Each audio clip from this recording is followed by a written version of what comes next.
पड़ेगा। नामगुंग दरवाजे खोलता जाता है। इसी बीच कर्टिस योना से बातें करता है। उसे पता चलता है कि योना का जन्म इसी ट्रेन में हुआ था। उसने कभी जमीन देखी ही नहीं। कर्टिस के मन में शक उठता है, शायद योना नजूमी है, यानी वो लोग जो दीवार के पार देख या महसूस कर सकती है। तभी योना एक दरवाजा खोलने से रोकती है, लेकिन अब देर हो चुकी होती है। दरवाजा खुल चुका है। सामने खड़े हैं खूंखार गार्ड्स और अगले ही पल उनके बीच लड़ाई हो जाती है। थोड़ी देर बाद एक अनाउंसमेंट होता है। ट्रेन न्यूयॉर्क बेंचमार्क ब्रिज से गुजर रही है। साल का एक चक्कर पूरा हुआ। सब हैप्पी न्यू ईयर चिल्लाते हैं, लेकिन रास्ते में सामने बर्फ का विशाल टीला।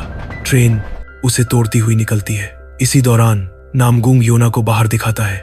दूर घाटी में एक पुराना प्लेन जो पिछले साल से अब ज्यादा साफ दिख रहा है, जिसका मतलब था कि अब बर्फ धीरे धीरे पिघल रही है। लेकिन इसी बीच ट्रेन की सीईओ मेसन आती है। उसके शब्द जहर जैसे, तुम्हें विल्फर्ड का शुक्रिया अदा करना चाहिए, उसने तुम्हें बचाया, और तुम पानी पर कब्जा कर ट्रेन का बैलेंस बिगाड़ना चाहते हो। फिर वो आदेश देती है, पीछे वालों में से 74% गरीबों को मार दो, क्योंकि अब ट्रेन एक टनल में से गुजरने वाली होती है। गार्ड्स के पास नाइट विजन होता है, गरीबों के पास कुछ नहीं। गार्ड्स नाइट विजन लगाते हैं, टनल के अंधेरे में मौत बरसा देते हैं। कर्टिस चीखता है, मशाल लाओ। पीछे वाले मशालें जलाकर दौड़ते हैं। रोशनी जैसे उम्मीद बनकर लौट आती है। काटो या कट जाओ। मेसन का एक कमांडर फंस जाता है, पर मेसन उसे मरने देती है। लेकिन दूसरी तरफ मेसन का एक गार्ड एडगर को पकड़ लेता है। कर्टिस के सामने दो रास्ते थे, या तो मेसन को पकड़ लो या एडगर को बचाओ। कर्टिस मेसन की तरफ दौड़ता है, क्योंकि इंजन तक जाने के लिए वो जरूरी है, और पीछे एडगर को मार दिया जाता है। आखिरकार कर्टिस मेसन को पकड़ लेता है।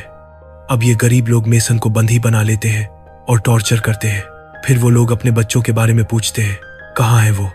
मेसन बताती है, विल्फर्ड के पास, उसे बच्चे पसंद है। कर्टिस धमकाता है, विल्फर्ड को बुलाओ, नहीं तो पानी रोक देंगे। मेसन ठंडी आवाज़ में सच बताती है। पानी आगे इंजन सेक्शन से आता है, बर्फ को पिघलाकर। पीछे सिर्फ रिसाइकल होता है। पानी रोकने से उसे फर्क नहीं पड़ेगा।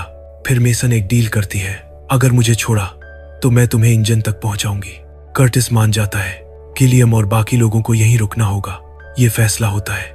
रात में गिलियम कर्टिस को कहता है, जब विल्फर्ड से मिलो उसकी बातों में मत फंसना, उसकी जुबान काट देना, वो चालाक है।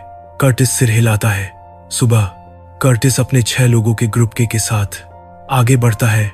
मेसन को आगे रखकर पीछे वाले उम्मीद और डर के साथ देख रहे होते हैं। आगे पहुंचने पर उन्हें फार्मिंग सेक्शन मिलता है। फल, सब्जियां, हरी भरी दुनिया, जैसे किसी और ग्रह पर आ गए।